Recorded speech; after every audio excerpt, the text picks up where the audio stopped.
দিন আগে আমাদের রামনগরে একটা পথসভা ছিল। সেই পথসভা শেষ করার পর আমাদের বেশ কিছু কর্মীদের উপর হামলা চালানো হয়েছিল, কারো পা ভেঙে দেওয়া হয়েছিল, কারো শরীরের উপর হামলা চালানো হয়েছিল।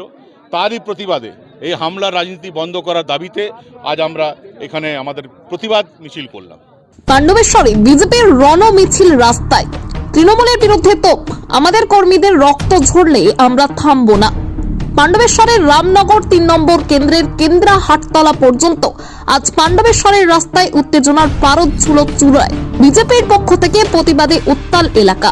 বিক্ষোভ মিছিলে সামনে নেতৃত্ব দিলেন জিতেন্দ্র তিওয়ারি আর পেছনে কর্মীর ঢল। রাস্তা জুড়ে একটাই সুর, হামলার রাজনীতি আর চলবে না।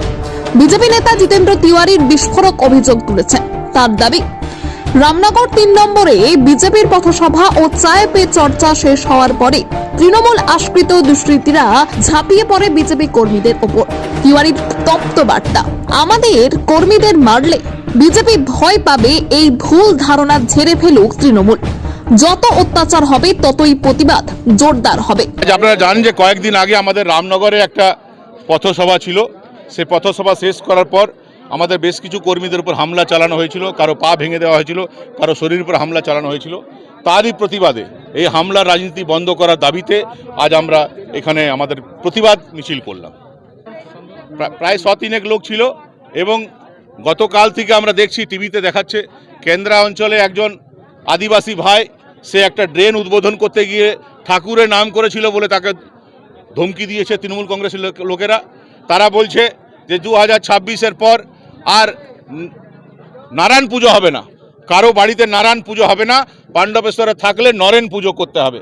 কিন্তু পাণ্ডবেশ্বরবাসী এটা ঠিক করবে যে 2026-এর পর তারা বাড়িতে নারায়ণ পুজো করতে চায় না নরেন পুজো করতে চায়। পাণ্ডবেশ্বরবাসীকে এটা ঠিক করতে হবে। পাণ্ডবেশ্বরবাসী কেউ প্রকাশ্য বলছে, কেউ গোপনে বলছে, না নরেন পুজো হবে না, পাণ্ডবেশ্বর মাটিতে নারায়ণ পুজো হবে, নারায়ণ পুজো হবে, সত্যনারায়ণের পুজোই হবে। আগামী দিনে নরেনকে রাজনৈতিকভাবে বিসর্জন দেবে পাণ্ডবেশ্বরের মানুষ। নেতাকে আপনি যাদের কথা বলছেন তারা কি নেতা? তারা কি করে ব্যক্তিগত জীবনে, কি করে আপনি খবর নিয়ে দেখুন। কেউ বালির ঘাট চালায়, কেউ কয়লার ডিপু চালায়, কেউ লোহার ব্যবসা করে, এসব করে। তো কেউ বালির ব্যবসা করে, কেউ জুয়ার ঠেক চালায়। তো ওদেরকে আপনারা তৃণমূল নেতা বলছেন, তো ওরাই ওইরকম তৃণমূল নেতা পাণ্ডবেশ্বরবাসী চায় না। আমরা বোমা পিস্তলের রাজনীতি করতে চাই না। তাই দেখবেন আমাদের সমস্ত কর্মী যেখানে যাচ্ছি, বাচ্চাদের হাতে আমরা কলম তুলে দিচ্ছি। আমরা আমাদের বাচ্চাদের হাতে কলম দিতে চাই, আমাদের বাচ্চাদের হাতে বোমা পিস্তল গুলি এগুলো দিতে চাই না। অপরদিকে কেন্দ্রা অঞ্চল তৃণমূল কংগ্রেসের সভাপতি জীবন ধীবর ওরফে যমুনা পাল্টা তোপ দেগে বলেন, বিজেপির করা অভিযোগ একেবারে ভিত্তিহীন। তৃণমূলের মারামারি করার সময় নেই। আমরা উন্নয়নে আর বছরে 365 দিন মানুষের কাজেই ব্যস্ত। এটা সম্পূর্ণ ভিত্তিহীন মিথ্যা কথা। বিজেপি নিজেদেরই 3-4টি গোষ্ঠীদ্বন্দ্ব। আমাদের বিশ্বাস যে আমাদের দলের কর্মীরা এরকম ঘটনা করতে পারে না। সমস্ত আপনারা দেখছেন সমস্ত চ্যানেলে, মিডিয়ার মাধ্যমে আমরা উন্নয়নের সাথে থাকি, মানুষের পাশে থাকি। 365 দিন বিজেপি পায়ের তুলে কোনো মাটি নেই এখানে। পাণ্ডবেশ্বর এলাকাতে গোটাই তৃণমূলের ঝুড়িতে সবসময় ভর্তি উন্নয়নভাবে।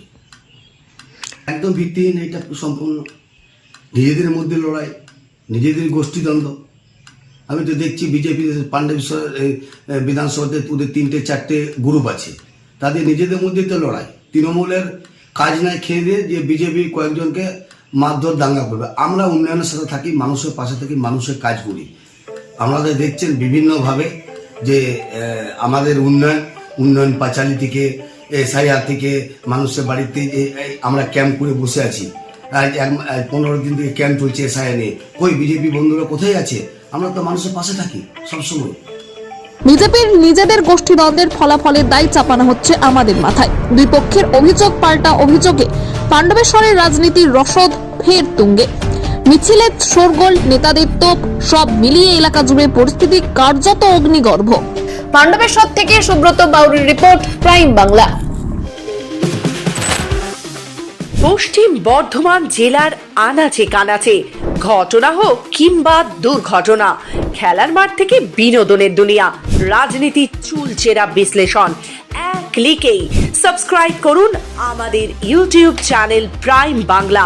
ফলো করুন আমাদের ফেসবুক চ্যানেল প্রাইম বাংলা। বিস্তারিত জানতে কল করুন 9609966669 এই নম্বরে।